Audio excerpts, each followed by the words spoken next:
I'm just going to go ahead and say it. We're living in the dumbest fucking timeline that has ever existed. This corrupt administration just signed off on a $200 million expansion to the fucking White House, a place for the already powerful. Meanwhile, they're slashing healthcare and food assistance for people who are just trying to fucking survive. You're throwing the poor out into the street, then turning around and making homelessness illegal. What the fuck? You punish people for being poor like it's a crime to be left behind in a system that was rigged against them from the start. And what's your solution? Nothing. Not a damn thing. No housing, no treatment, just fines, jail time, and more broken lives. Meanwhile, every billionaire that you bow to gets a fucking tax break. Not a dime of their stolen wealth gets touched because this system doesn't serve the people. It protects the predators. Speaking of which, let's talk about who's actually running this show. Half these suits in office are either sexual predators, grifters, or power-drunk fascists. And the other half are too damn cowardly to do anything about it.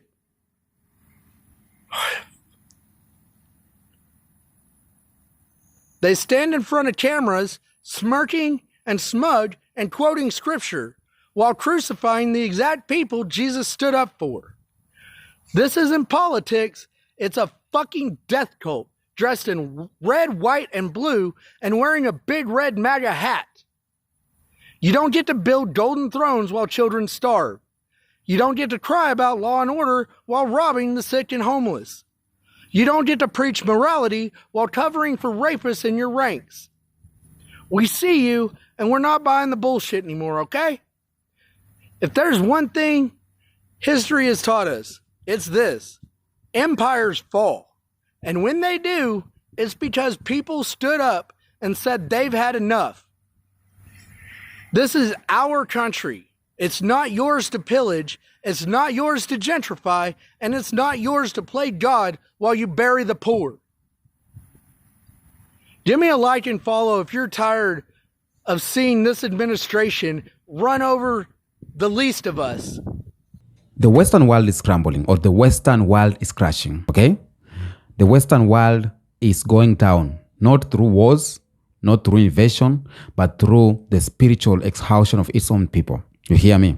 White people are waking up and realizing that the same system they built, which is capitalism, individualism, and greed, has no soul. And they are tired. They are tired of pretending everything is fine, tired of chasing money that never feels the emptiness. They are tired of living in a world that feels like a machine and not a home. And now they are asking, how did black people succeed this? How did black people survive centuries of pain and still have joy? Because black people are happy, even through the pain. It's not that black people are having it smooth. No, everyone is having it rough.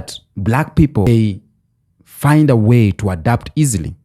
Okay? Now, Grand Rising Kings and Queens from Africa and across the ocean, welcome back to my YouTube commentary. I greet you with love, I greet you with power and divine truth. Thank you so much for tuning in. And the video we are going to talk about today is about white people are tired with their own system. They're exhausted with their own system. The white Gen Zs have decided, you know what? We're gonna follow black people. Let's watch these clips first and then I come back with more commentary as we do always.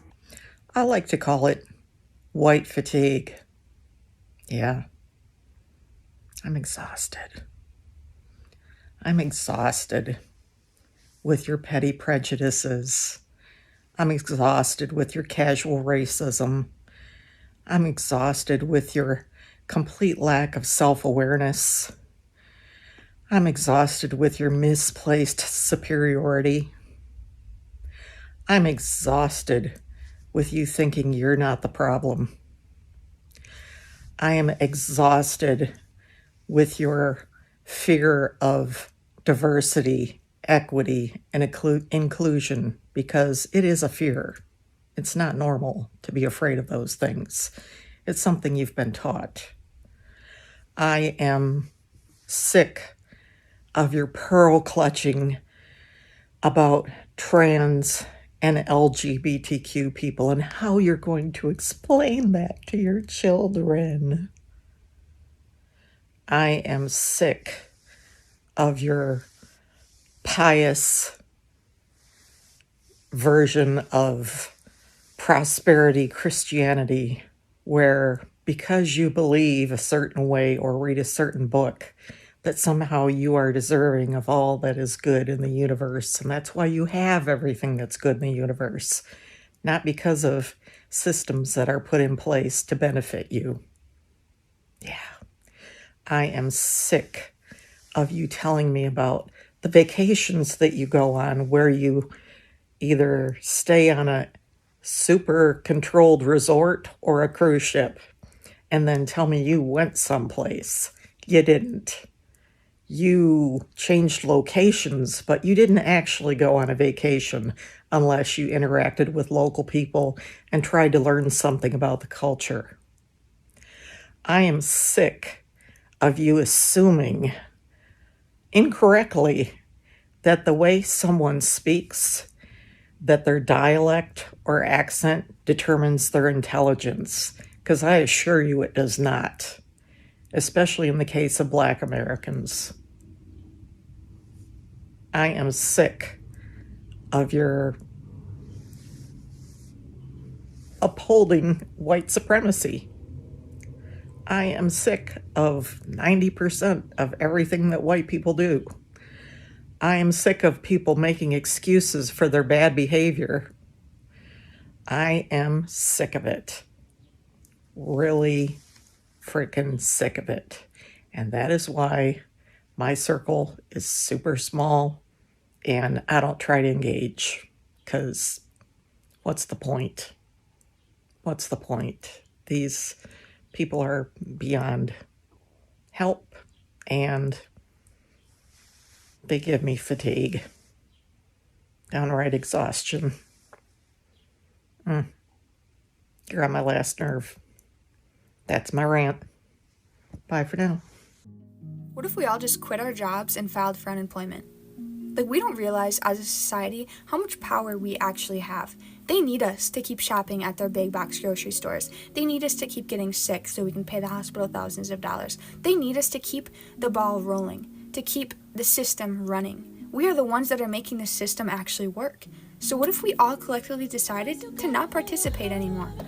Because we can't keep going on like this. People can't afford their rent. We can't find jobs. The bills are outweighing how much money people are making. We can't save any money. People are depressed. People are unmotivated. It's just every day. The same, every week. Monday, Tuesday, Wednesday, Thursday, Friday, over and over and over. The system keeps us here when we're the ones who are making the system actually work. What if we all worked together? What if we all decided to quit our jobs, file for unemployment, not pay our rent? What are they going to do? Kick 100,000 people out of their homes?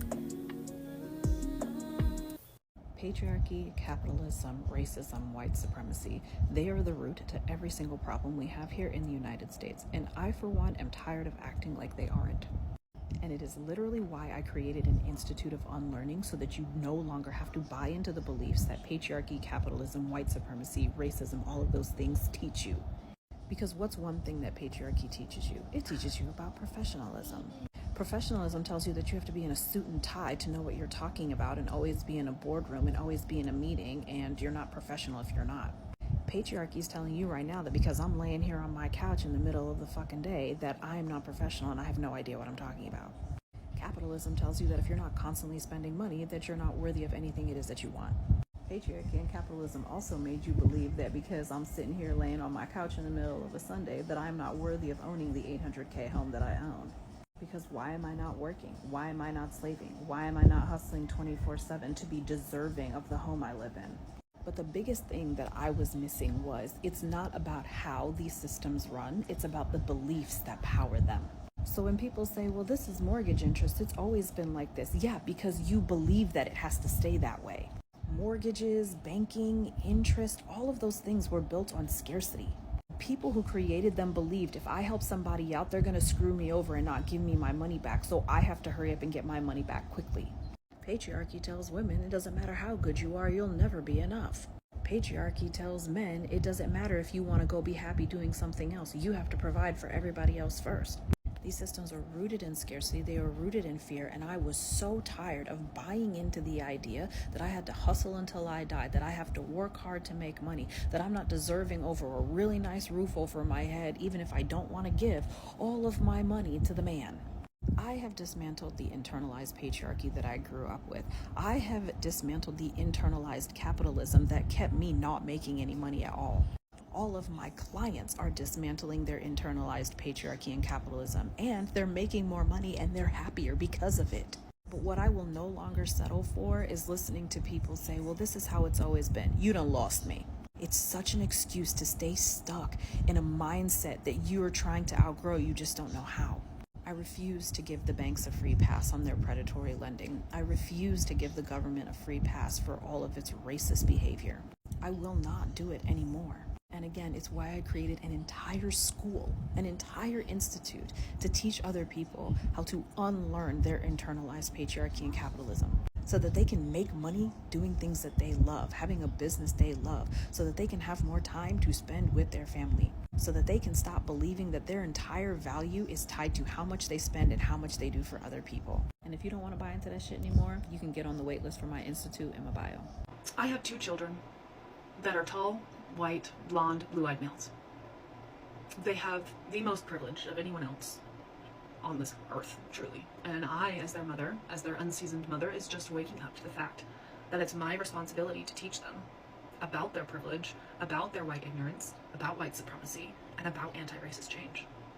I am just waking up to this as of a month ago, that I was brought up in the white supremacy cult, that I was brought up knowing and learning and spreading lies, and just learning and waking up to real history, especially when it comes to the Black community. And that also comes with me realizing that it's my responsibility, and that's heavy. I realized my privilege yesterday. This TikTok of this mama coming into her baby child, and it seemed about the same age as my oldest, 10 or 11, and this baby girl was just unconsolable. And mama finally got out of her that she's afraid that ICE is going to pick up dad from work.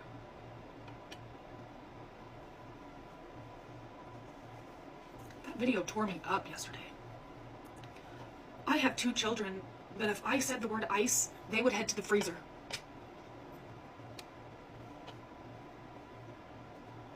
And I feel like I'm like that family from The Boy in the Striped Pajamas who was watching all this heinousness happen, and you know it's wrong, you know it's happening, and you don't know what the fuck to do. Speaking from a little boy's perspective, not the parents. I will be taking them to the No King's Day protest this weekend. They will not be ignorant. If it's the last thing I do, they will not be ignorant. But what scares me is when I started waking up to this, my boys already had so much prejudice in them. Telling my 6-year-old that his classmates of color will always be smarter than him. You know, whether you're Latino and you know a different language, you know, you're monolinguist and you will always, will never be as smart as someone who knows more than one language.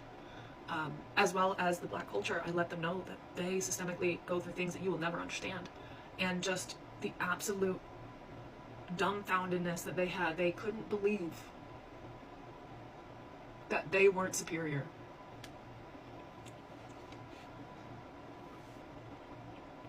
I've got a lot of work to do. I've got a lot of work to do. And unfortunately today I couldn't even get dressed. Because all this shit's really heavy. But I'm just witnessing it. It's not even happening to me.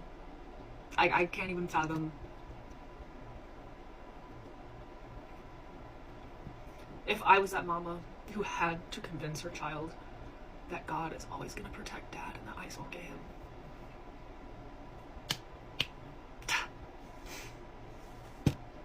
So much strength. So much more strength. I'm at a loss for words. I am grieving And more black people get abortions. Yes. So I looked Okay, it up. why is that, white lady? White lady, why do more black people get abortions? Because abortions are based on what? Lack of access to resources. Nope, because abortions disproportionately happen to impoverished people. Why are black people more impoverished than white people? Because of white supremacy. So thank you for pointing out that people that have been forced into poverty through systemic racism of the last 200 years are forced to abort their baby more because of the lack of resources to be able to raise a baby. And then you, as a white lady, use that as your talking point to take the health care away from those same women that are suffering in those same impoverished neighborhoods because you don't want to acknowledge the white supremacy behind it all. Go ahead. I'm really getting tired of the work that is done to protect white feelings. And this isn't personal against white people. It's just, it's personal against systemic racism. And I'm sick of the fact that I even have to say that, right? I'm sick of the fact that when I talk about white privilege or systemic racism, white people take it as I'm talking directly to them. And by now, they should have done the work to not even be there. If you're taking it personally, then it might be personal for you, and you need to look into why that is. How do we talk about diversity, equity, and inclusion? How do we get better in this world? How do we dismantle systemic racism if every time you talk about something, you know, you have some white people coming and reporting your video for being racist when it's not? As I keep saying, talking about race is not racism, not at all. And then because evidently the people who evaluate the ones who are putting in these ridiculous claims are just as ignorant, are misinformed, are uninformed as the reporters, they take it down. It's just so incredibly frustrating. I don't think anything in my career has made me just want to holler. That's a lie. A lot of things have. But this is definitely another thing that, whether it be on Facebook, Instagram, TikTok, simply talking about racism can get you silenced. And where are we going to go with that? How is that ever going to help anybody? Like, if the only thing we do is protect white feelings, if that is the priority, this country is going to go nowhere. The fragility has got to stop running everything. At this point, America isn't even a country anymore. It's a stress factory. And you and me, we're the product. You wake up tired. You work a job that's killing your spirit. You work hard to pay bills that leave you with nothing. Then you scroll to escape it until you fall asleep and sleep just enough to wake up and repeat. You're not building a life. You're managing symptoms. Burnout, debt, loneliness, anxiety, and they somehow normalized all of it. And if you dare to slow down, you're lazy. If you step back and question any of it, you're entitled. And if you break and you just can't keep going any longer, then they replace you. Listen, you're not failing. You're actually being extracted, and they call it freedom. Welcome back. Now, the Western system was created for domination, not harmony. From the Roman Empire to the British empires, the slavery, or from slavery to Silicon Valley, it was always about control. Every empire that feeds on other eventually eats itself. It just reached a time when you have eaten everybody, you start eating your own children. Now today, we are seeing that something is happening. White families are fractured. Mental health crisis is exploding. Addiction, loneliness, anxieties are symptoms of a culture that lost its souls. Okay? They are discovering what black people have known all along, that when you build a world without community, then you end up alone. When you trade compassion for profit, you end up rich but empty. Okay? And when you destroy others for centuries, karma eventually knocks at your door. And this is the truth they try to hide.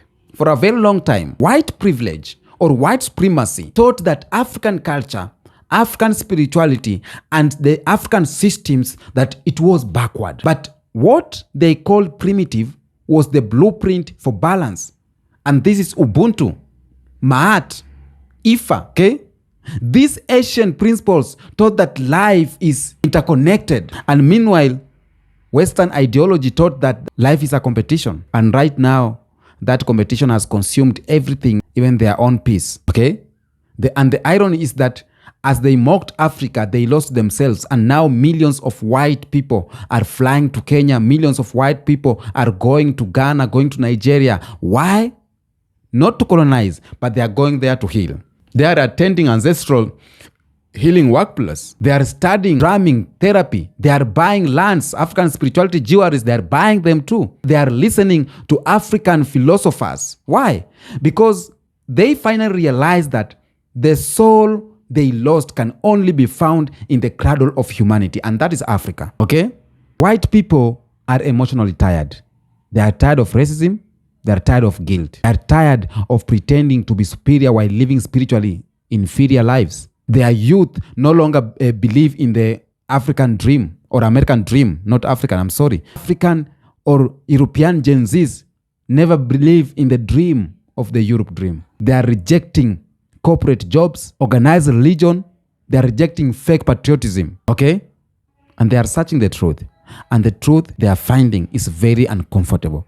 They are coming across ugly history. They are coming across hidden agenda. They are coming across a lot of things. Because, you know, the truth is that the black people or the black spirit never broke. It was bruised, but it endured. And right now, the descendants of oppressors are coming to the descendants of the oppressed, asking for direction. Now, they call our ancestors savages, okay, for worshiping nature. And right now, they are turning to us, okay?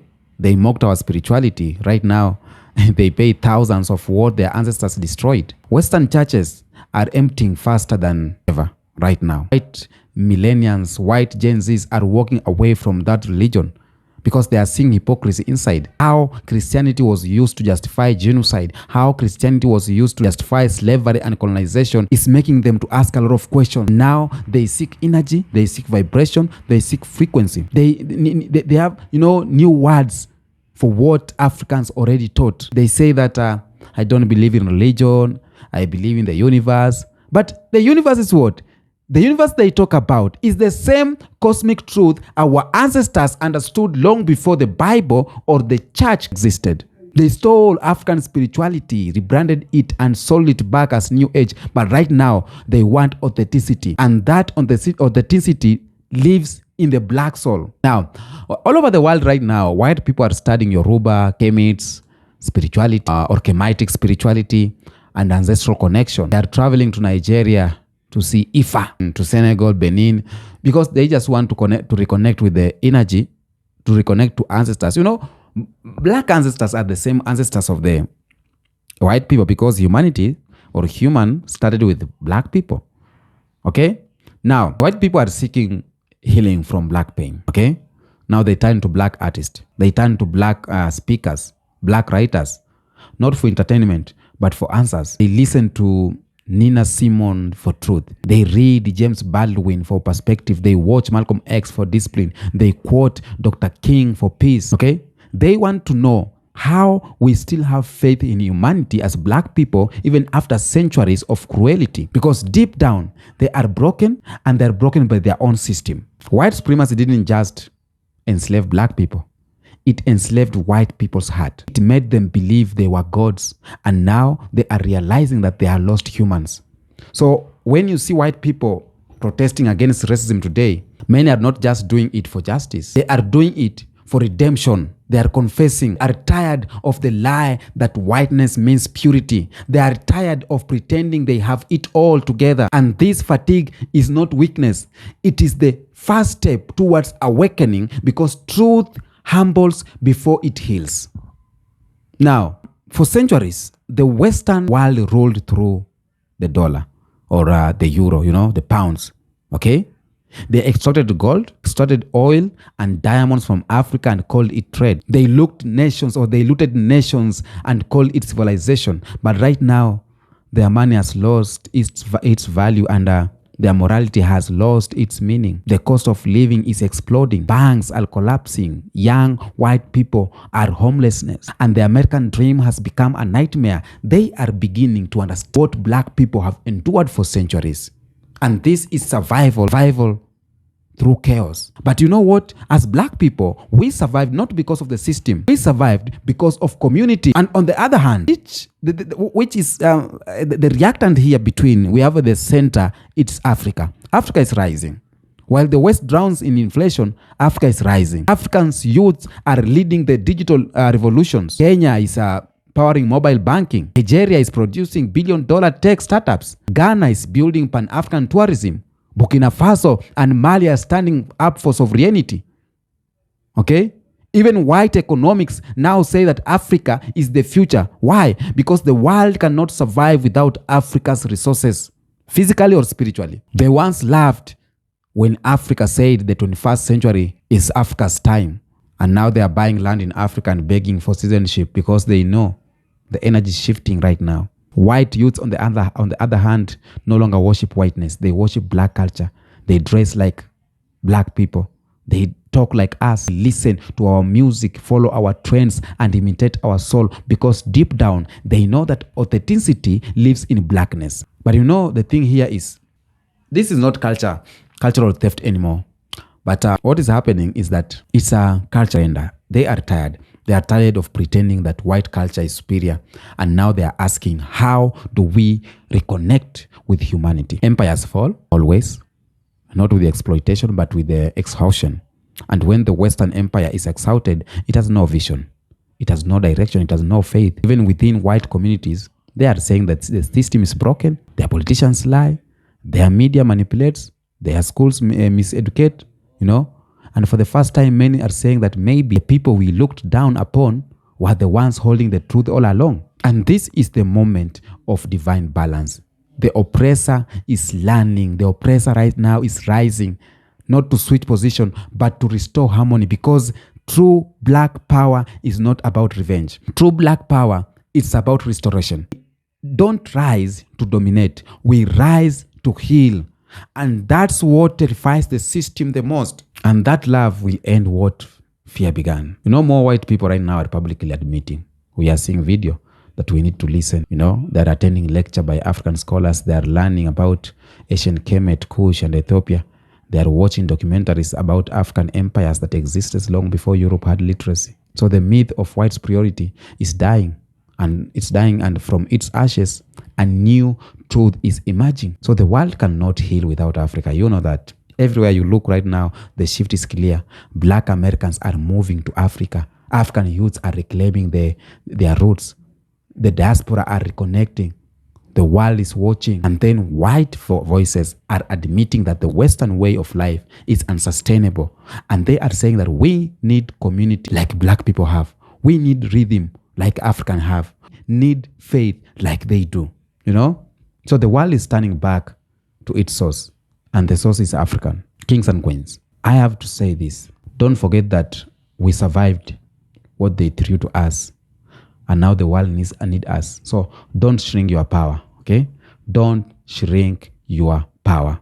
Now, white people are beginning to realize what they called privilege has become a prison. There's an episode I've done about white privilege. They're calling out their own people. You know, they were told that they were superior, but superiority demands constant performance. And you must always be on top, always right, always in control. And that's exhausting. And that's why whites' burnout rates are skyrocketing. They are tired of being the standard of beauty. They are tired of pretending. They are, you know, that they're perfect. They are tired of defending systems they don't even believe in. You know? So when you spend generation building an identity around control, you lose the ability to surrender. And that is the tragedy of whiteness. It taught people to rule the world, but never how to live in it. Okay? Now, we have depression, anxiety, and suicide. It raised in the Western world right now. It is in the historical heights, no? Not because of poverty, but because of emptiness. Because how can a land full of wealth be full just of empty? It's because peace doesn't come from privilege.